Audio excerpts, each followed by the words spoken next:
Welcome to General Psychology and the Consciousness Lecture Part 2.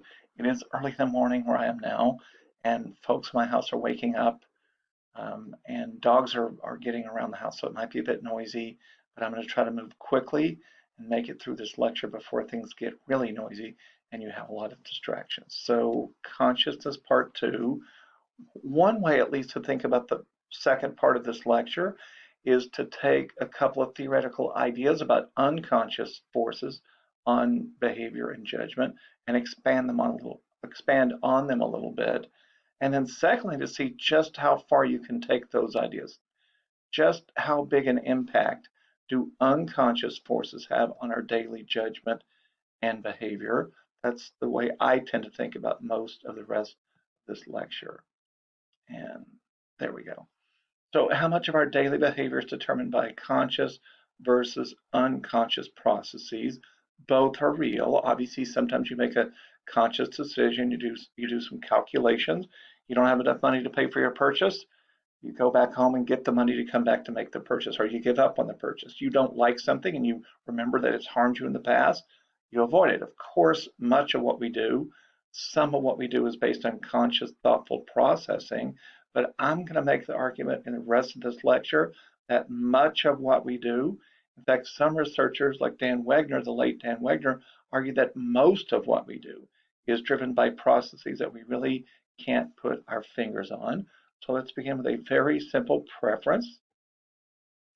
I would like you to ask yourself, gut check. Don't think about it. Don't do any calculations. Well, don't think about it hard. Which of these two stimuli you prefer? The one I've labeled 16 or the one I've labeled 24. Now, I'm not asking you about the numbers 16 and 24. In fact, I picked those numbers because they're equally liked in large groups of people. Those are both pretty likable numbers. I'm asking you whether you prefer the image on the left or the image on the right. Okay, I hope you made that judgment pretty quickly. And we're going to see, I'm going to talk a bit here about the fact that most people, I've done this demonstration dozens of times now. I'm going to say about 75% of people. Sometimes I've seen 85%. Occasionally I've only seen 65%, but I've never done a demonstration of this activity in a group of at least 24 people when I didn't see a majority preferring 24, the one I've labeled 24, over the one I've labeled 16. So why the heck is that the case? I'll let my friend Brett tell you.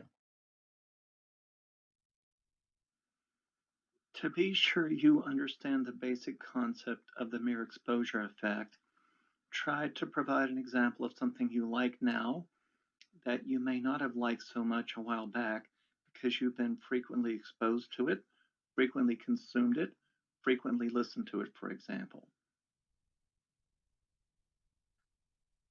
Okay, so that was an indirect way of telling you that the mere exposure effect is the tendency to prefer things that are familiar over things that are unfamiliar. And I talk about the mere exposure effect often enough that I don't recall if it's come up in the past in this course, but it will probably come up again. It's the idea that we like things because we've seen them, heard them, touched them, tasted them before. So any sensory dimension, it could be images, it could be words, it could be a song that you like or don't like so much. The mere exposure effect says the more you've seen it, the more you've listened to it, the more you've tasted the food, the more you like it. All right, that's my reminder.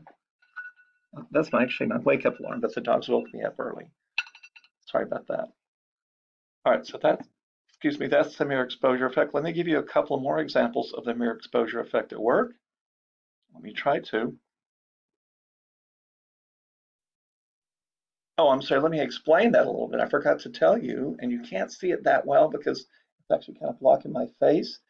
In the lower right-hand corner of many of these slides, maybe every third, fourth, or fifth slide, in Consciousness Part 1, I embedded little versions of image 24 in that lower right-hand corner. I can't believe I almost forgot to tell you why you prefer image 24. So in those slides, I showed you that image, and so most people like image 24. even though it's just an upside down version of image 16, because people who've seen this lecture have seen image 24 a couple of dozen times, and people have never seen until we get to this slide or the previous one, image 16 before. So that's an example of mere exposure because you preferred the stimulus to which you had been more frequently exposed.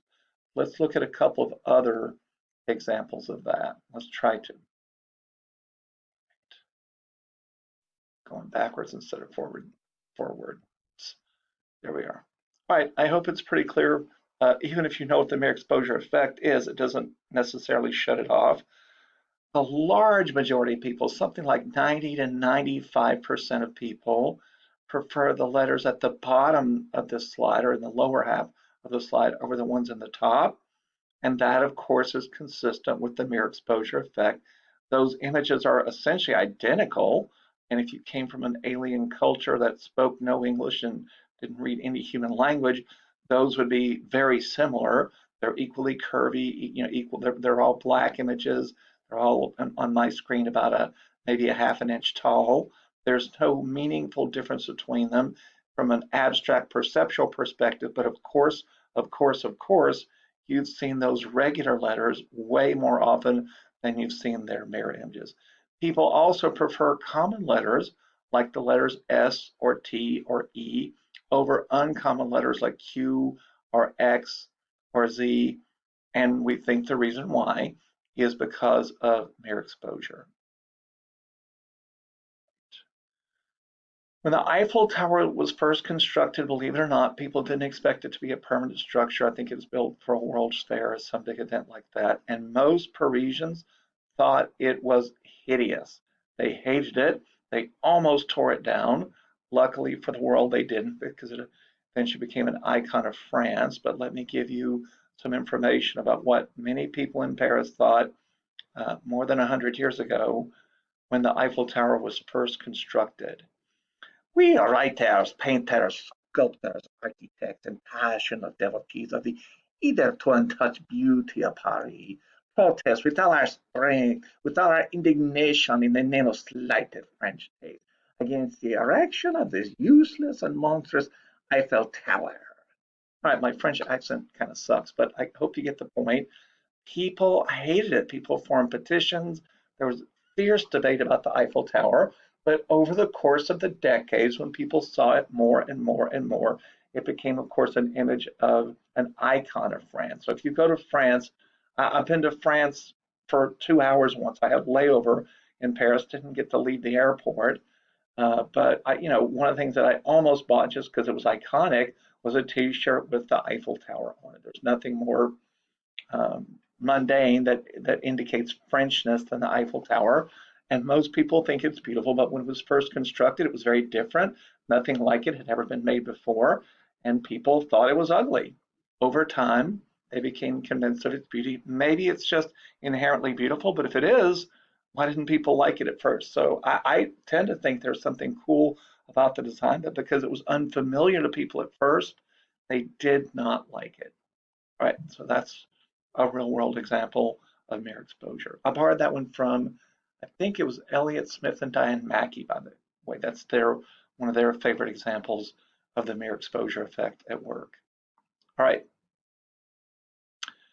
So the mere exposure effect has a big, mostly unconscious effect on what we like. If you expose people to things that they don't know they saw, that they've had time to forget, if you expose people to things subliminally, below the level of conscious perception, Bob Zients has shown, the mere exposure effect is bigger than usual. So you get mere exposure effects even when people know about what's happening and are aware of what they're experiencing, but the effect actually grows stronger if it happens unconsciously, if you expose people to the information in a sneaky way, even through subliminal presentation of the stimuli, for example. So the mere exposure effect definitely has a big unconscious component.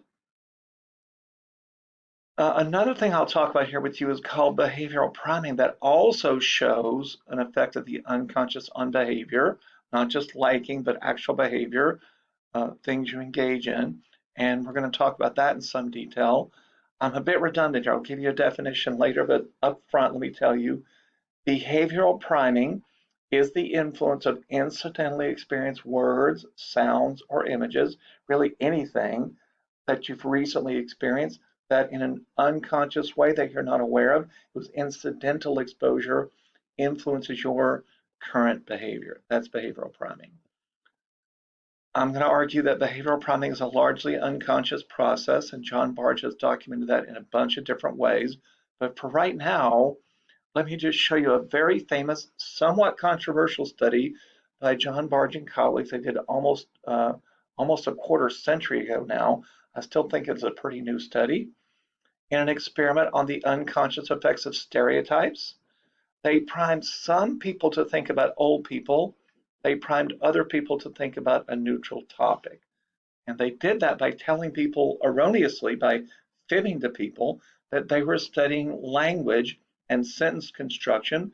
Luckily, people learned they were in the easy condition where all they had to do was look at a long list of sentences and cross out the one word that you have to cross out to make a grammatically correct unscrambled sentence. So, for example, if you crossed out the word, you may hear me speaking here. If we do, I'll mute it. Crossed out the word isotope and you have the sentence, they lived in Florida. Crossed out the word, what word is it? Apple, because she had gray hair.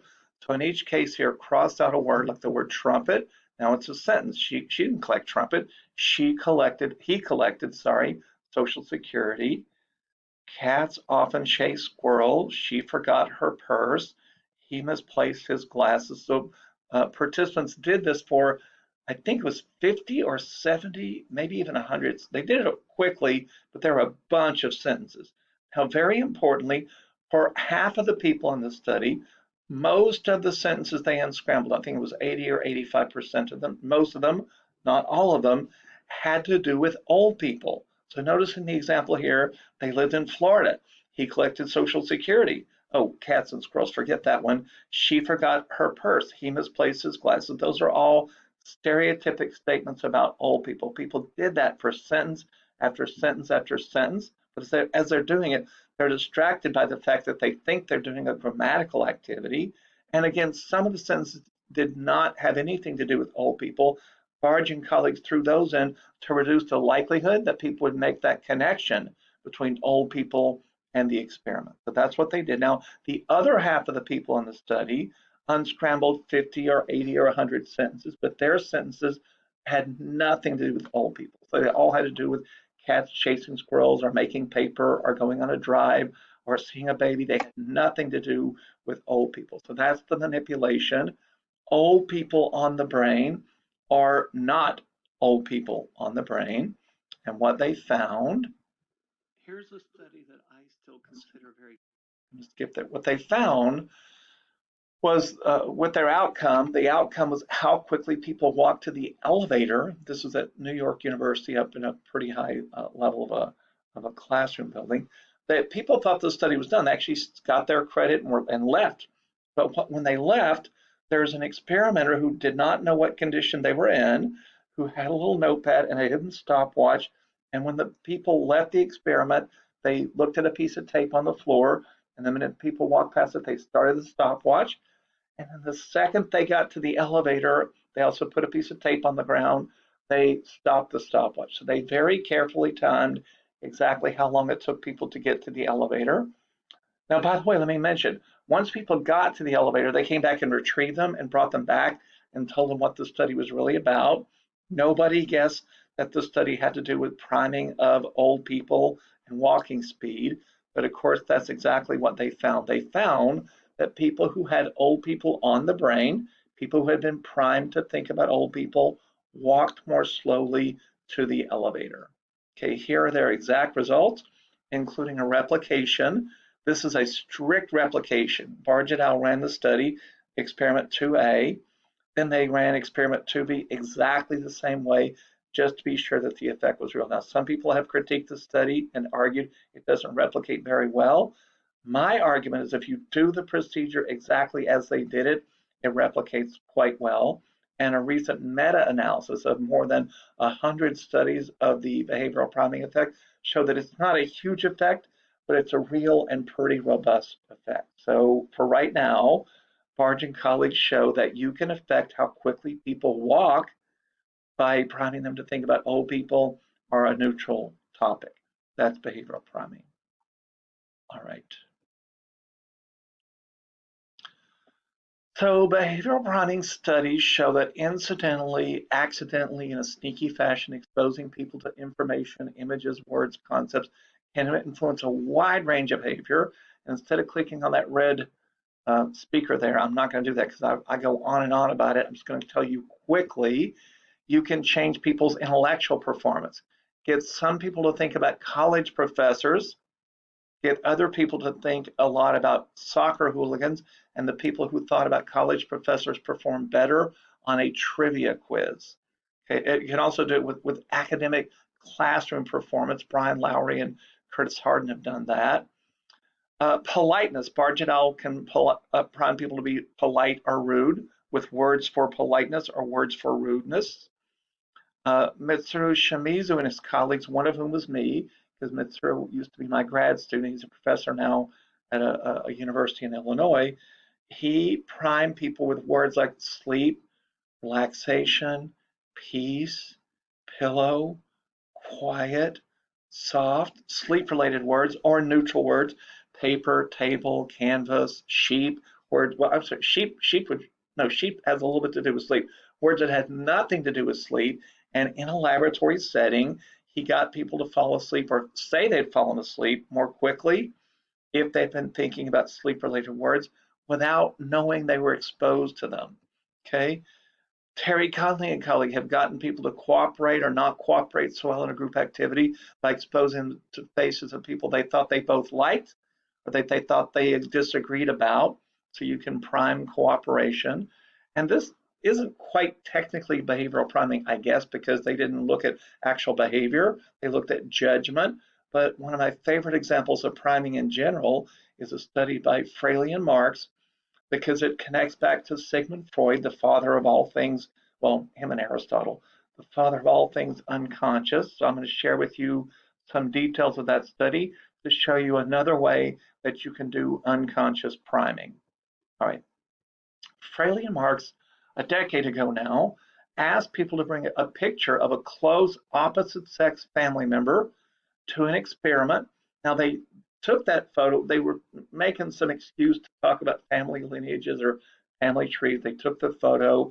While they had the photo, they scanned it, gave it back to the people, and that meant that they could very quickly program that image into their computer program and use that photo as a prime.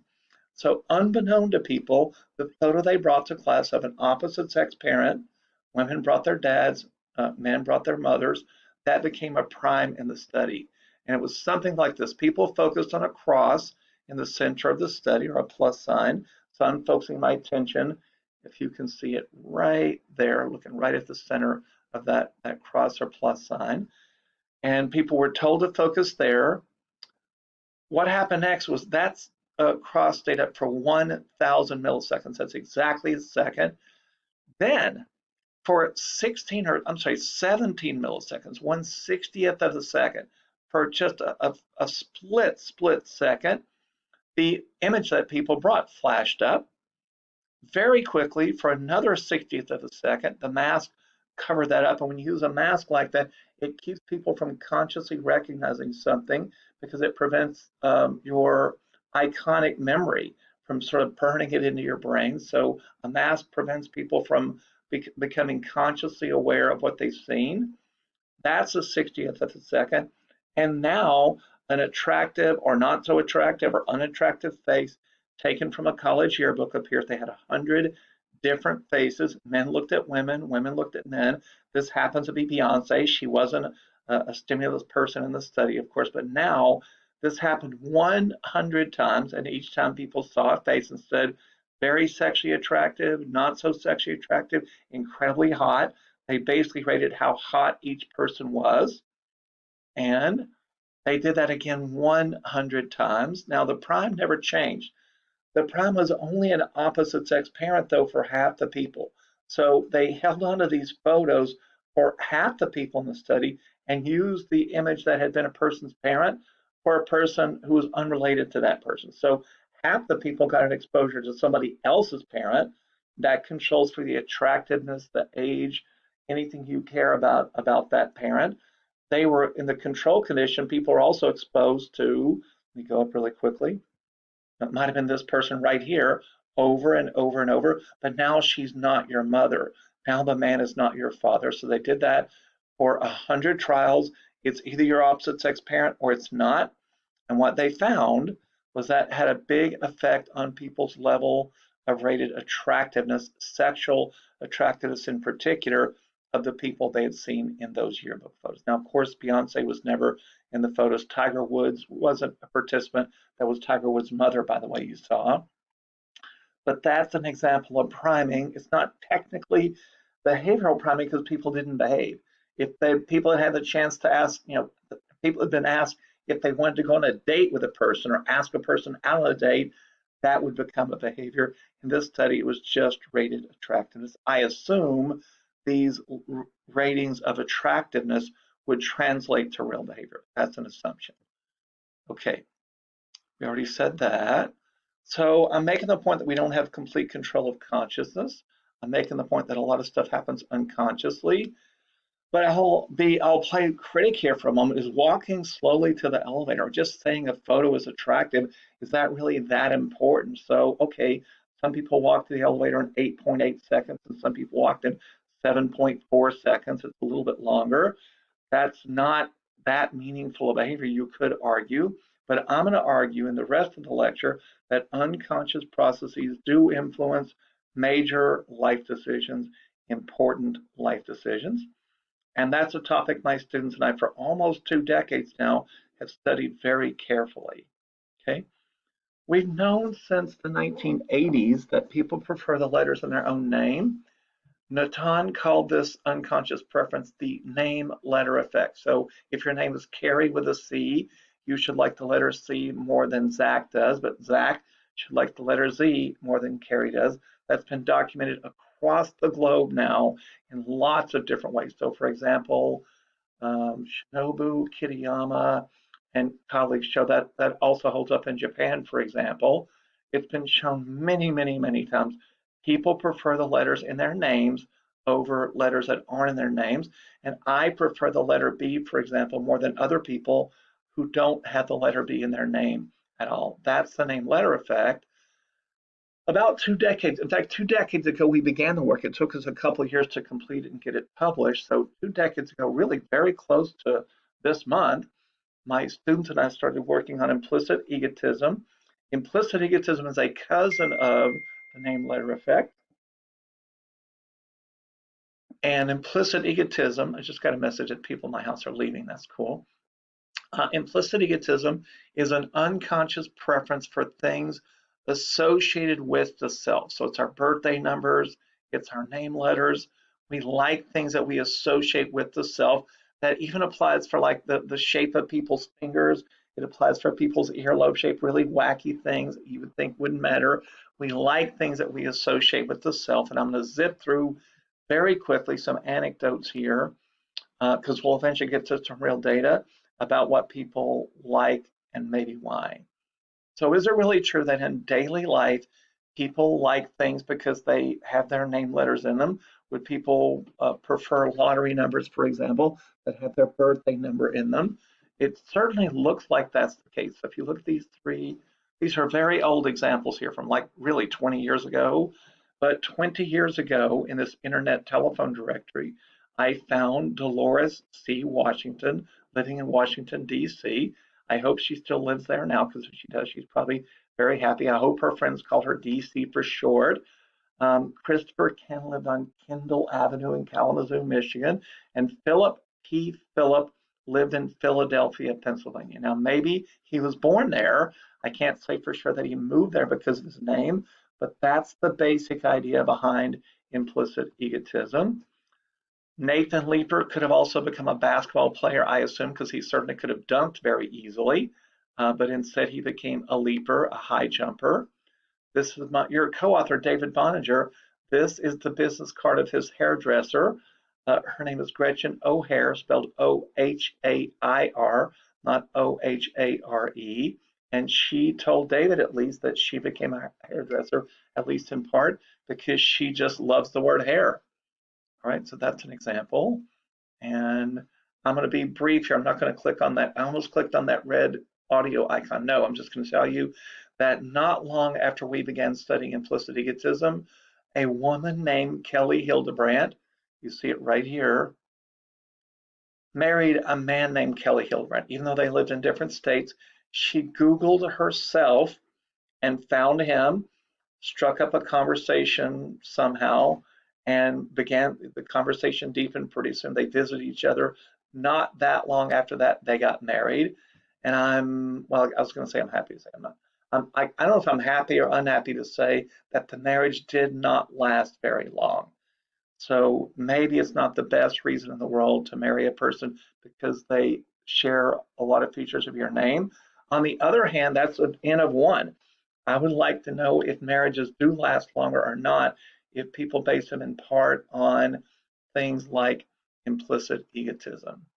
So let's keep moving here. Correct.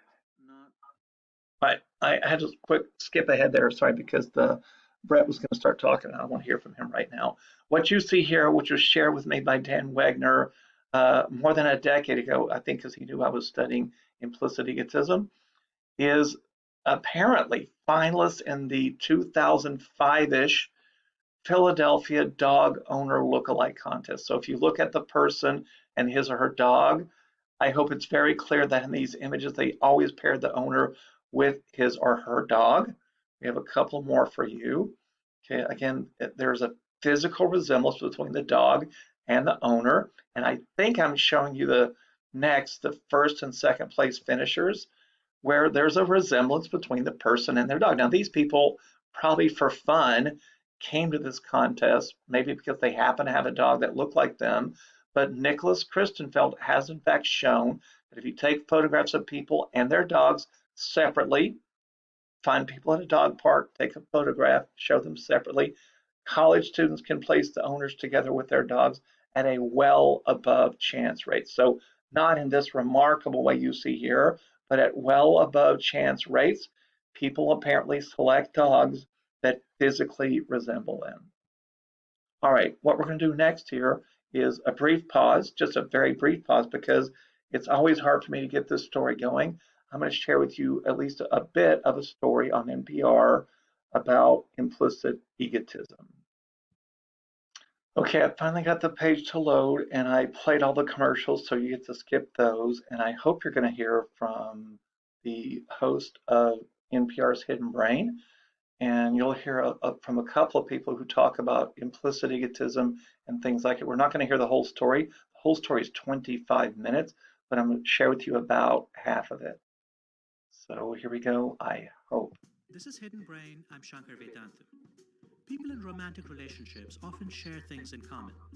A love of the same sports team, maybe the same religion, sometimes a common profession. But for some couples, the similarities go further. The girl that I'm dating now, we have the same birthday, which is kind of cool. My fiance Israel and I have the same birthday, which is something we discovered on our second date. You could say this isn't so surprising. There are lots of people in the world, and sooner or later, some people are going to get together with others who happen to have the same birthday. But there's evidence this may be more than just a coincidence. Having a common birthday seems to actually draw people closer to one another. When I first went to a new hairstylist, we found out that we have the same birthday, and we called each other birthday twins. And I wound up going to that hairstylist for years, even after she switched salons, even after we moved.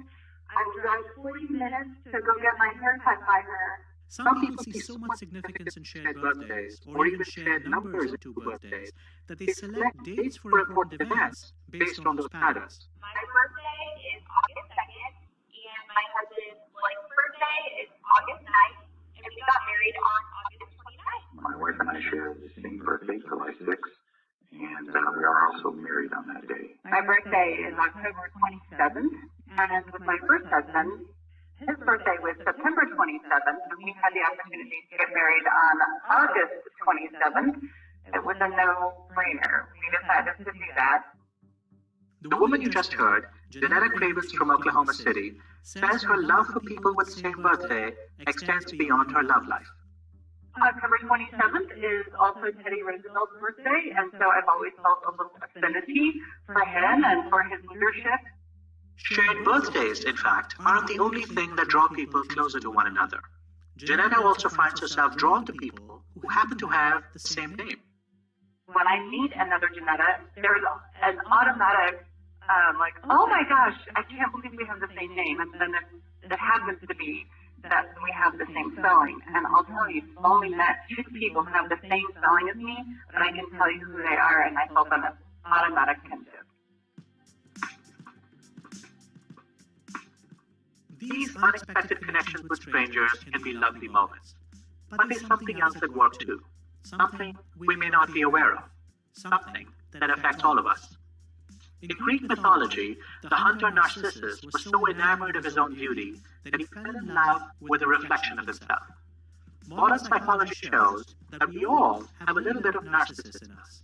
Most of us like people who remind us of ourselves, whether that's someone else with the same name or someone with the same birthday. Most of the time, such self-love is amusing and harmless, maybe even beneficial, a sign of good self-esteem. But there are times when falling in love with ourselves or with people who remind us of ourselves can be a real problem. This week on Hidden Brain, what we're calling the Narcissus effect. Also called implicit egotism. Support for NPR comes from TIAA. Whether it's investing, advice, banking, or retirement, TIAA believes smart financial decisions should enable life, not define it. TIAA calls this the new success story. Learn more at TIAA.org.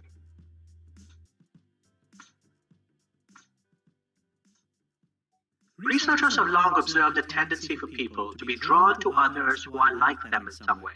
When we hear someone else has the same birthday or the same name, we feel a little tug of kinship. Some of us might even be drawn to move to states that sound familiar. There's at least a modest tendency for women named Georgia to gravitate toward Georgia, women named Virginia to gravitate toward Virginia. And the more closely the name resembles a state, the bigger the effect appears to be. This is Brett Allen. He's a professor of psychology at Montgomery College in Maryland. He studies something called implicit egotism, which is the idea that many biases are unconscious. And one very well-studied bias was egotism, valuing the self favorably, protecting the self, and so forth. So we simply got the idea that there are several different things that, at least to some degree, reflect a preference for the self and an attraction to things that resemble the self. Like having an affinity for someone with the same birthday or someone with the same name. Or even going into a profession that sounds like an echo of your name.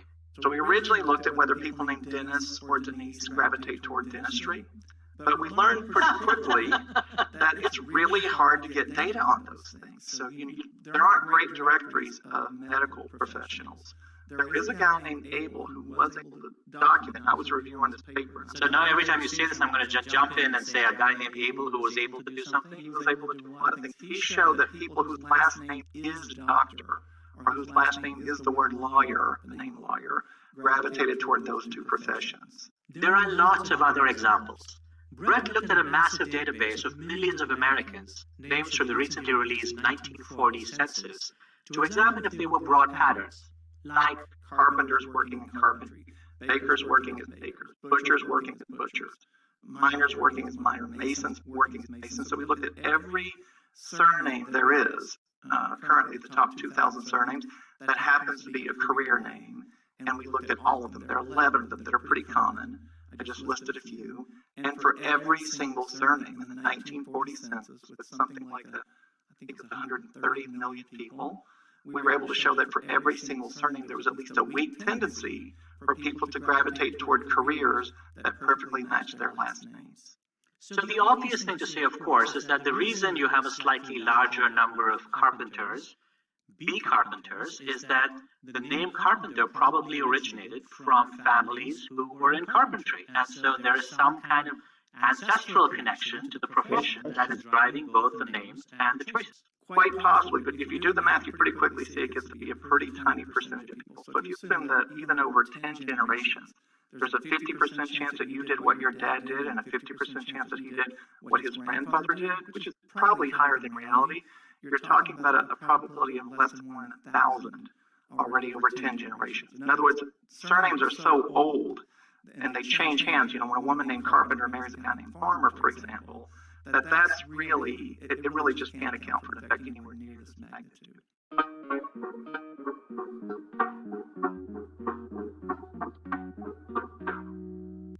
story keeps going. There's lots of cool stuff. I don't think I'm going to make you listen to any more because it's a little bit narcissistic of me to share with you one of those many, many, many times I've been in the media.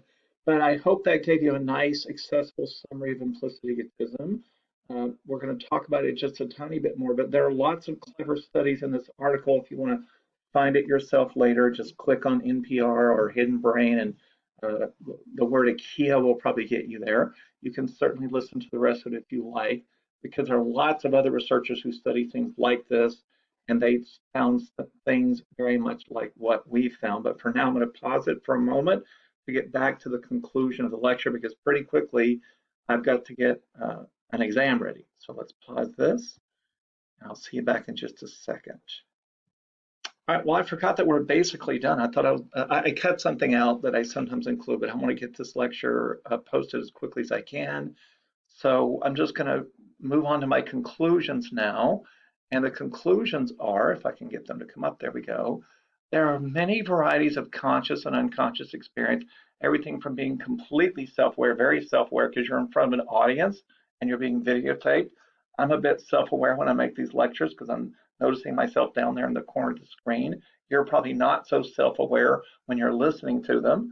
If a person's in a coma, that's a state of self-awareness, and study after study is piling up, I would argue, to show that the unconscious nature of human experience is a big piece of the pie of human experience, that unconscious forces and processes have a much bigger impact on what we do every day than many of us would recognize, and bigger than some of us would like to admit. So modern research methods, things like priming techniques, things like subliminal priming in particular, are clarifying the power of the cognitive and affective, not strictly speaking the Freudian unconscious. Whoops, I'm going backwards somehow there.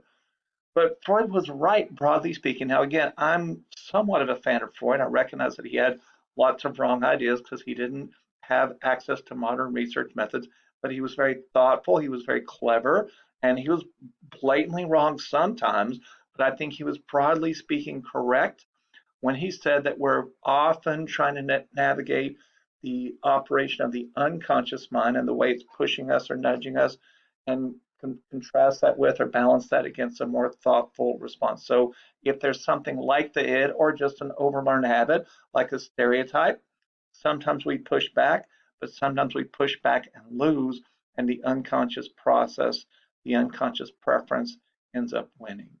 Okay, so now it does appear that a great deal of human judgment and behavior, including meaningful behavior, the people you marry, for example, that are, it's pretty clear to say that lots of behavior, including the people you marry, is affected by unconscious processes. If I can give you just one more example, one of my favorite studies of implicit egotism that I think I mentioned in that article is that people are disproportionately likely to marry other people in massive samples of millions of marriages. People over-marry other people who happen to share their birthday month or who happen to share their birthday numbers. So if you're born on the 17th of the month, there's about a 7% increased likelihood that the person you marry will be born on the 17th of the month. And if you get married on your birthday number, it goes to more like a 35% bump up. It's a much, much bigger effect. So for people who love their own birthday number enough to choose that as their marriage day number, they're quite a bit more likely to marry other people who have that same birthday number. And again, the same thing happens for birthday month, like the month of November, month of August. The effect's not quite so big there. But that study I love personally as a methodologist, because it's very hard to know anything that might be confounded with that. I think birthday numbers and birthday months are relatively unconfounded with wealth, with height, with physical attractiveness, with anything else people might find attractive. So, conclusion, the unconscious plays a major role in daily behavior and important judgments and decisions. Thank you. See you soon.